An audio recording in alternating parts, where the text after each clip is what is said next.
El Club de los Martes. Un relato de Agatha Christie.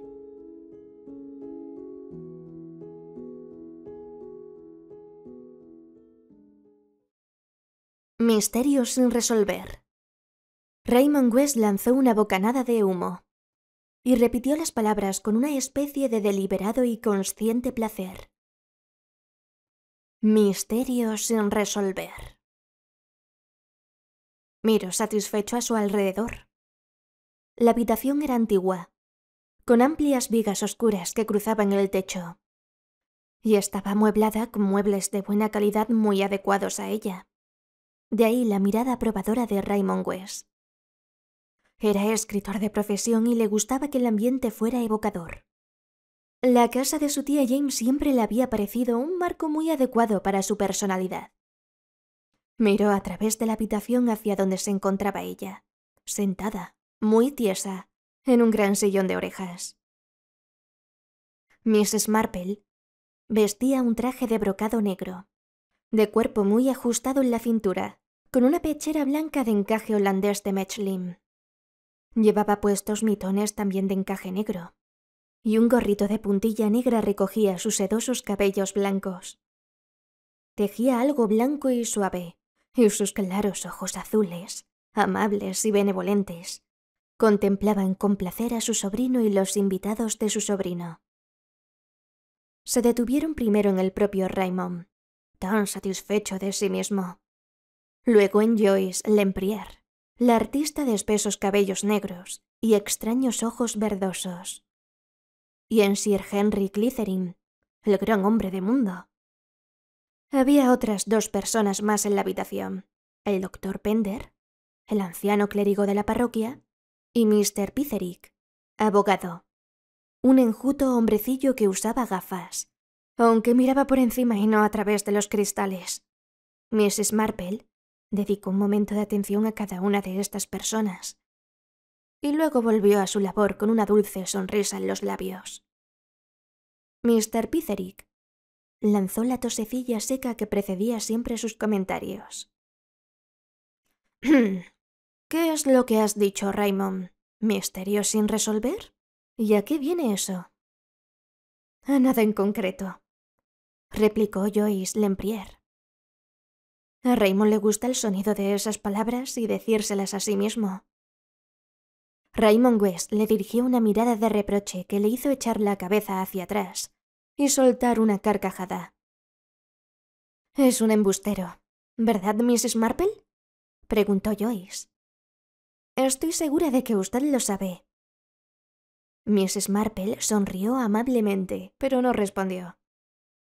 La vida misma es un misterio sin resolver, sentenció el clérigo en tono grave. Raymond se incorporó en su silla y arrojó su cigarrillo al fuego con ademán impulsivo. No es eso lo que he querido decir. No hablaba de filosofía, dijo. Pensaba solo en hechos meramente prosaicos, cosas que han sucedido y que nadie ha sabido explicar. Sé a qué te refieres, querido, contestó Mrs. Marple. Por ejemplo, Mrs. Carruthers tuvo una experiencia muy extraña ayer por la mañana. Compró medio kilo de camarones en la tienda de Elliot. Luego fue a un par de tiendas más y, cuando llegó a su casa, descubrió que no tenía los camarones. Volvió a los dos establecimientos que había visitado antes, pero los camarones habían desaparecido. A mí eso me parece muy curioso. Una historia bien extraña, dijo Sir Henry en tono grave. Claro que hay toda clase de posibles explicaciones, replicó Mrs. Marple con las mejillas sonrojadas por la excitación. Por ejemplo, cualquiera pudo... Mi querida tía, la interrumpió Raymond West con cierto regocijo. No me refiero a esa clase de incidentes pueblerinos. Pensaba en crímenes y desapariciones. En esa clase de cosas de las que podría hablarnos largo y tendido Sir Henry si quisiera. Pero yo nunca hablo de mi trabajo, respondió Sir Henry con modestia. No, nunca hablo de mi trabajo. Sir Henry Clithering había sido hasta muy recientemente comisionado de Scotland Yard. Supongo que hay muchos crímenes y delitos que la policía nunca logra esclarecer, dijo Joyce Lempriere. Creo que es un hecho admitido, dijo Mr. Pitherick. Me pregunto qué clase de cerebro puede enfrentarse con más éxito a un misterio, dijo Raymond West. Siempre he pensado que el policía corriente debe tener el lastre de su falta de imaginación. Esa es la opinión de los profanos, replicó Sir Henry con sequedad. Si realmente quiere una buena ayuda, dijo Joyce con una sonrisa, para psicología e imaginación, acuda al escritor. Y dedicó una irónica inclinación de cabeza a Raymond, que permaneció serio. El arte de escribir nos proporciona una visión interior de la naturaleza humana, agregó en tono grave. Y tal vez el escritor ve detalles que le pasarían por alto a una persona normal. Ya sé, querido, intervino Mrs. Marple, que tus libros son muy interesantes, pero ¿tú crees que la gente es en realidad tan poco agradable como tú la pintas? Mi querida tía, contestó Raymond con amabilidad. Quédate con tus ideas y que no permita el cielo que yo las destroce en ningún sentido. Quiero decir, continuó Mrs. Marple frunciendo un poco el entrecejo al contar los puntos de su labor, que a mí muchas personas no me parecen ni buenas ni malas, sino sencillamente muy tontas. Mr. Pitherick volvió a lanzar su tosecilla seca. ¿No te parece, Raymond?, dijo, ¿que das demasiada importancia a la imaginación? La imaginación es algo muy peligroso. Y los abogados lo sabemos demasiado bien. Ser capaz de examinar las pruebas con imparcialidad y de considerar los hechos solo como factores me parece el único método lógico de llegar a la verdad. Y debo añadir que, por experiencia, sé que es el único que da resultado. «Bah», exclamó Joyce echando hacia atrás sus cabellos negros de una forma indignante. «Apuesto a que podría ganarles a todos en este juego. No solo soy mujer, y digan lo que digan, las mujeres poseemos una intuición que les ha sido negada a los hombres, sino además artista. Veo cosas en las que ustedes jamás repararían. Y como artista también he tropezado con toda clase de personas. Conozco la vida como no es posible que la haya conocido nuestra querida Mrs. Marple». «No estoy segura, querida», replicó Mrs. Marple. «Algunas veces en los pueblos ocurren cosas muy dolorosas y terribles». «¿Puedo hablar?», preguntó el doctor Pender con una sonrisa. «No se me oculta que hoy en día está de moda desacreditar al clero. Pero nosotros oímos cosas que nos permiten conocer un aspecto del carácter humano, que es un libro cerrado para el mundo exterior». «Bien», dijo Joyce. «Parece que formamos un bonito grupo representativo. ¿Qué les parece si formásemos un club? ¿Qué día es hoy? ¿Martes? Le llamaremos el Club de los Martes. Nos reuniremos cada semana y cada uno de nosotros, por turno, deberá exponer un problema o algún misterio que cada uno conozca personalmente y del que, desde luego, sepa la solución. Dejadme ver cuántos somos. 1, 2, 3, 4, 5. En realidad tendríamos que ser 6. «Te has olvidado de mí, querida», dijo Mrs. Marple con una sonrisa radiante. Joyce quedó ligeramente sorprendida, pero se rehízo enseguida. «Sería magnífico, Mrs. Marple», le dijo. «No pensé que le gustaría participar en esto». «Creo que será muy interesante», replicó Mrs. Marple. «Especialmente estando presentes tantos caballeros inteligentes. Me temo que yo no soy muy lista, pero haber vivido todos estos años en St. Mary Mead me ha dado cierta visión de la naturaleza humana. Me estoy seguro de que su cooperación será muy valiosa», dijo Sir Henry con toda cortesía. «¿Quién será el primero?» «Creo que no hay la menor duda en cuanto a eso», replicó el doctor Pender, «puesto que tenemos la gran fortuna de contar entre nosotros con un hombre tan distinguido como Sir Henry». Dejó la frase sin acabar, mientras hacía una cortés inclinación hacia Sir Henry. El aludido guardó silencio unos instantes y al fin, con un suspiro y cruzando las piernas, comenzó. Me resulta un poco difícil escoger el tipo de historia que ustedes desean oír, pero creo que conozco un ejemplo que cumple muy bien los requisitos exigidos. Es posible que hayan leído algún comentario acerca de este caso en los periódicos del año pasado. Entonces se archivó como un misterio sin resolver, pero da la casualidad de que la solución llegó a mis manos no hace muchos días. Los hechos son bien sencillos. 3 personas se reunieron para una cena que consistía, entre otras cosas, de langosta enlatada. Más tarde aquella noche, los 3 se sintieron indispuestos y se llamó apresuradamente a un médico.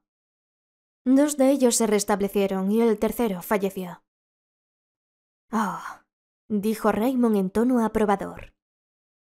Como digo, los hechos fueron muy sencillos.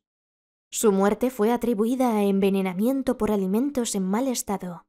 Se extendió el certificado correspondiente y la víctima fue enterrada. Pero las cosas no acabaron ahí. Mrs. Marple asintió. Supongo que empezarían las habladurías, como suele ocurrir. Y ahora debo describirles a los actores de este pequeño drama. Llamaré al marido y a la esposa, Mr. y Miss Jones, y a la señorita de compañía de la esposa, Mrs. Clark. Mr. Jones era viajante de una casa de productos químicos.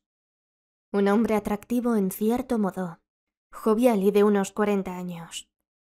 Su esposa era una mujer bastante corriente, de unos 45 años, y la señorita de compañía, Mrs. Clark, una mujer de 60, gruesa y alegre, de rostro rubicundo y resplandeciente. No podemos decir de ninguno de ellos que resultara una personalidad muy interesante. Ahora bien, las complicaciones comenzaron de modo muy curioso. Mr. Jones había pasado la noche anterior en un hotelito de Birmingham. Dio la casualidad de que aquel día habían cambiado el papel secante, que por lo tanto estaba nuevo, y la camarera, que al parecer no tenía otra cosa mejor que hacer, se entretuvo en colocarlo ante un espejo después de que Mr. Jones escribiera unas cartas. Pocos días más tarde, al aparecer en los periódicos la noticia de la muerte de Miss Jones, como consecuencia de haber ingerido langosta en mal estado, la camarera hizo partícipes a sus compañeros de trabajo de las palabras que había descifrado en el papel secante. Depende enteramente de mi esposa. Cuando haya muerto, yo haré cientos de miles. Recordarán ustedes que no hace mucho tiempo hubo un caso en el que la esposa fue envenenada por su marido. No se necesitó mucho más para exaltar la imaginación de la camarera del hotel. Mr. Jones había planeado deshacerse de su esposa para heredar cientos de miles de libras. Por casualidad, una de las camareras tenía unos parientes en la pequeña población donde residían los Jones.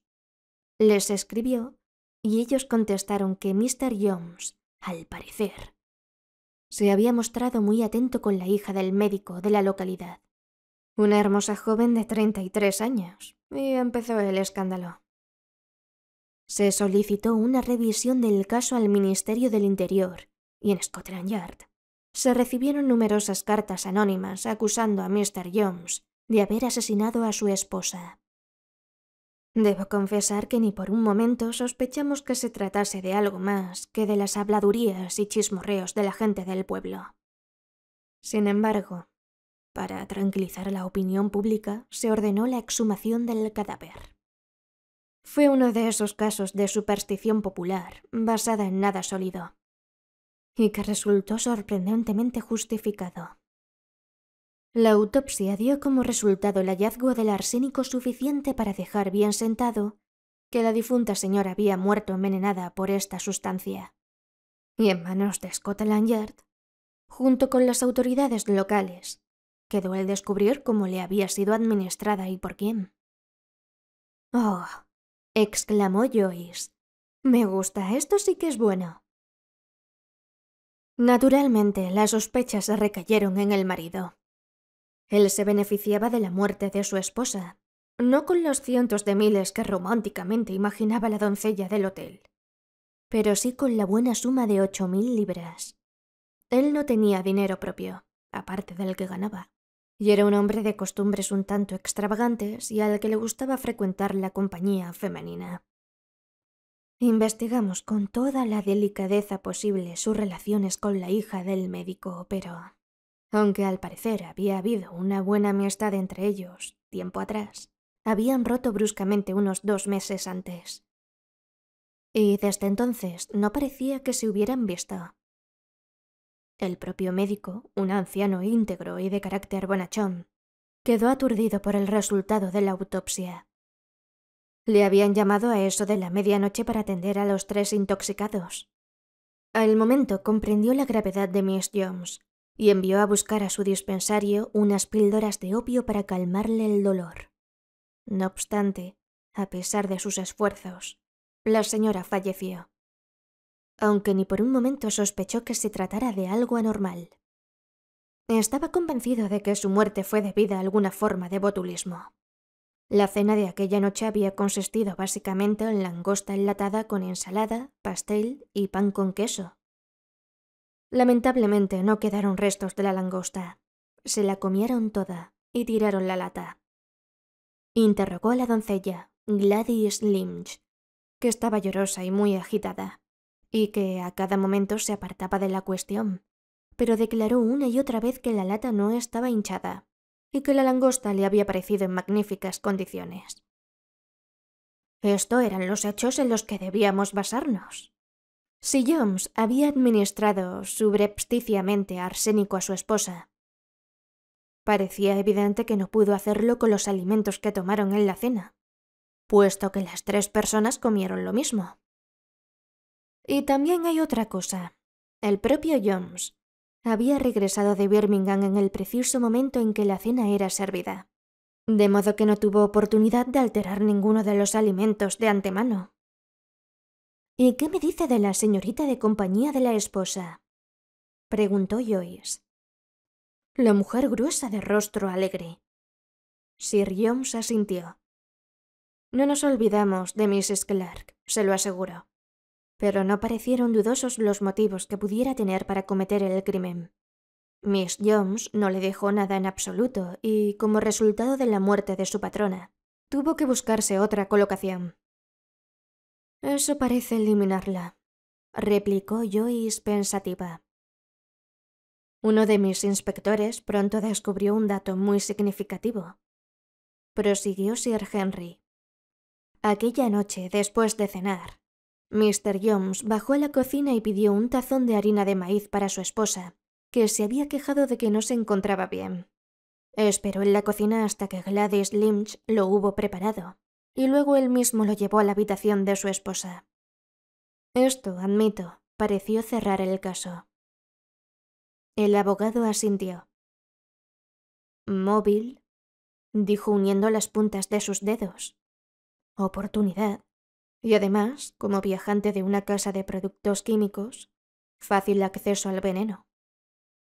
Y era un hombre de moral un tanto endeble, agregó el clérigo. Raymond West miraba fijamente a Sir Henry. Hay algún gazapo en todo esto, dijo. ¿Por qué no lo detuvieron? Sir Henry sonrió con pesar. Esa es la parte desgraciada de este asunto. Hasta aquí todo había ido sobre ruedas, pero ahora llegamos a las dificultades. Jones no fue detenido porque, al interrogar a Mrs. Clark, nos dijo que el tazón de harina de maíz no se lo tomó Miss Jones, sino ella. Sí, parece que acudió a su habitación como tenía por costumbre. La encontró sentada en la cama y a su lado estaba el tazón de harina de maíz. No me encuentro nada bien, Millie, le dijo. Me está bien empleado por comer langosta por la noche. Le he pedido a Albert que me trajera un tazón de harina de maíz, pero ahora no me apetece. Es una lástima, comentó Mrs. Clark. Está muy bien hecho, sin grumos. Gladys es realmente una buena cocinera. Hoy en día hay muy pocas chicas que sepan preparar una taza de harina de maíz como es debido. Le confieso que a mí me gusta mucho y estoy hambrienta. Creí que continuabas con tus tonterías, le dijo Miss Jones. Debo explicar, aclaró Sir Henry, que Mrs. Clark, alarmada por su constante aumento de peso, estaba siguiendo lo que vulgarmente se conoce como una dieta. Te conviene, Milly, de veras, le había dicho Miss Jones. Si Dios te ha hecho gruesa es que tienes que serlo. Tómate esa harina de maíz que te sentará de primera. Y acto seguido, Mrs. Clark pasó a ello, y se acabó el tazón. De modo que ya ven ustedes, nuestra acusación contra el marido quedó hecha trizas. Al pedirle una explicación de las palabras que aparecieron en el papel secante, Jones nos la dio enseguida. La carta, explicó, era la respuesta a una que le había escrito su hermano desde Australia pidiéndole dinero. Y él le contestó diciendo que dependía enteramente de su esposa, y que hasta que ella muriera no podría disponer de dinero. Lamentaba su imposibilidad de ayudarle de momento, pero le hacía observar que en el mundo existen cientos de miles de personas que pasan los mismos apuros. ¿Y el caso se vino abajo?, comentó el doctor Pender. Y el caso se vino abajo, repitió Sir Henry en tono grave. No podíamos correr el riesgo de detener a Jones sin tener algo en que apoyarnos. Hubo un silencio, y al cabo Joyce dijo: ¿Y eso es todo, no es cierto? Así es como quedó el caso durante todo el año pasado. La verdadera solución está ahora en manos de Scotland Yard, y probablemente dentro de 2 o 3 días podrán leerla en los periódicos. La verdadera solución, exclamó Joyce pensativa. Quisiera saber... Pensemos todos por espacio de 5 minutos y luego hablamos. Raymond West asintió al tiempo que consultaba su reloj. Cuando hubieron transcurrido los 5 minutos, miró al doctor Pender. ¿Quiere ser usted el primero en hablar?, le preguntó. El anciano meneó la cabeza. Confieso, dijo, que estoy completamente despistado. No puedo dejar de pensar que el esposo tiene que ser el culpable de alguna manera, pero no me es posible imaginar cómo lo hizo. Solo sugiero que debió de administrarle el veneno por algún medio que aún no ha sido descubierto. Aunque, si es así, no comprendo cómo puede haber salido a la luz después de tanto tiempo. ¿Joyce? La señorita de compañía de la esposa, contestó Joyce decidida. Desde luego. ¿Cómo sabemos que no tuvo motivos para hacerlo? Que fuese vieja y gorda no quiere decir que no estuviera enamorada de Jones. Podía haber odiado a la esposa por cualquier otra razón. Piensa en lo que representa ser un acompañante. Tiene que mostrarse siempre amable, estar de acuerdo siempre y tragárselo todo. Un día no pudo resistirlo más y se decidió a matarla. Probablemente puso el arsénico en el tazón de harina de maíz. Y toda esa historia de que se lo comió sea mentira. ¿Mr. Pitherick? El abogado unió las yemas de los dedos con aire profesional. Apenas tengo nada que decir. Basándome en los hechos, no sabría qué opinar. Pero tiene que hacerlo, Mr. Pitherick, dijo la joven. No puede reservarse su opinión alegando prejuicios legales. Tiene que participar en el juego. Considerando los hechos, dijo Mr. Pitherick, no hay nada que decir. En mi opinión particular y habiendo visto, por desgracia, demasiados casos de esta clase, creo que el esposo es culpable. La única explicación que se me ocurre es que Mrs. Clark lo encubrió deliberadamente por algún motivo. Pudo haber algún arreglo económico entre ellos. Es posible que él creyera que iba a resultar sospechoso y ella, viendo ante sí un futuro lleno de pobreza, tal vez se vino a contar la historia de la harina de maíz a cambio de una suma importante que recibiera en privado. Si este es el caso, desde luego es de lo más irregular. No estoy de acuerdo con ninguno de ustedes, dijo Raymond. Han olvidado ustedes un factor muy importante en este caso, la hija del médico. Voy a darles mi visión de los hechos. La langosta estaba en mal estado, de ahí los síntomas de envenenamiento. Se manda a llamar al doctor, que encuentra a Miss Jones, que ha comido más langosta que los demás, presa de grandes dolores, y manda a buscar comprimidos de opio, tal como nos dijo. No va él en persona, sino que envió a buscarlas. ¿Quién entrega los comprimidos al mensajero? Sin duda su hija. Está enamorada de Jones, y en aquel momento se despiertan todos los malos instintos de su naturaleza, y le hacen comprender que tiene en sus manos el medio de conseguir su libertad. Los comprimidos que envía contienen arsénico blanco. Esta es mi solución. Y ahora cuéntenos el verdadero desenlace, Sir Henry, exclamó Joyce con ansiedad. Un momento, dijo Sir Henry. Todavía no ha hablado Mrs. Marple. Mrs. Marple tan solo movía la cabeza tristemente. Vaya, vaya, dijo. Se me ha escapado otro punto. Estaba tan entusiasmada escuchando su historia. Un caso triste, sí, muy triste. Me recuerda al viejo Hargrave, que vivía en Mund. Su esposa nunca tuvo la menor sospecha hasta que, al morir, dejó todo su dinero a una mujer con la que había estado viviendo, y con la que tenía 5 hijos. En otro tiempo había sido su doncella. Era una chica tan agradable, decía siempre Miss Hargrave. No tenía que preocuparse de que diera la vuelta a los colchones cada día. Siempre lo hacía. Excepto los viernes, por supuesto. Y ahí tienen al viejo Hargrave, que le puso una casa a esa mujer en la población vecina, y continuó siendo sacristán, y pasando la bandeja cada domingo. Mi querida tía Jane, dijo Raymond con cierta impaciencia. ¿Qué tiene que ver el desaparecido Hargrave con este caso? Esta historia me lo recordó enseguida, dijo Mrs. Marple. Los hechos son tan parecidos, ¿no es cierto? Supongo que la pobre chica ha confesado ya y por eso sabe usted la solución, Sir Henry. ¿Qué chica? Preguntó Raymond. Mi querida tía, ¿de qué estás hablando? De esa pobre chica, Gladys Lynch, por supuesto. La que se puso tan nerviosa cuando habló con el doctor. Y bien podía estarlo, la pobrecilla. Espero que ahorquen al malvado Jones por haber convertido en una asesina a esa pobre muchacha. Supongo que a ella también la ahorcarán, pobrecilla. Creo, Mrs. Marple, que está usted equivocada, comenzó a decir Mr. Petherick entre titubeos. Pero Mrs. Marple meneó la cabeza con obstinación y miró de hito en hito a Sir Henry. ¿Estoy en lo cierto o no? Yo lo veo muy claro. Los cientos de miles, el pastel... Quiero decir que no puede pasarse por alto. ¿Qué es eso del pastel y de los cientos de miles? Exclamó Raymond. Su tía se volvió hacia él.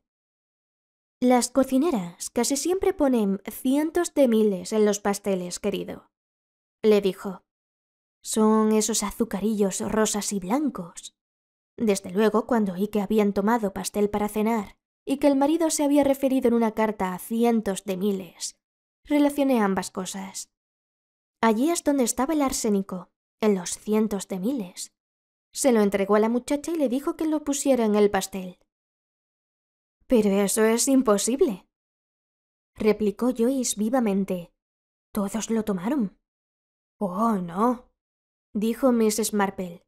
Recuerde que la compañera de Miss Jones estaba haciendo régimen para adelgazar. Nunca se come pastel si una está a dieta.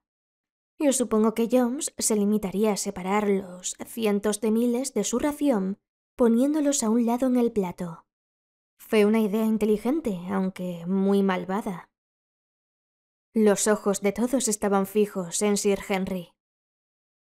Es curioso, dijo despacio, pero da la casualidad de que Mrs. Marple ha dado con la solución. Jones había metido a Gladys Lynch en un serio problema, tal como se dice vulgarmente, y ella estaba desesperada.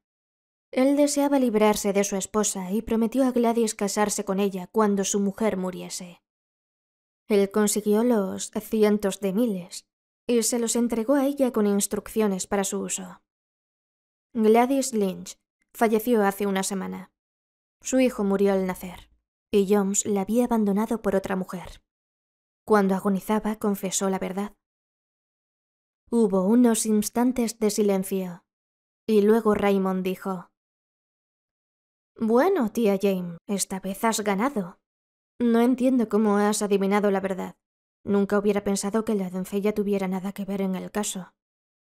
«No, querido», replicó Mrs. Marple. «Pero tú no sabes de la vida tanto como yo. Un hombre como Jones, rudo y jovial. Tan pronto como supe que había una chica bonita en la casa, me convencí de que no la dejaría en paz. Todo esto son cosas muy penosas y no demasiado agradables de comentar. No puedes imaginarte el golpe que fue para Miss Hargrave y la sorpresa que causó en el pueblo». Fin.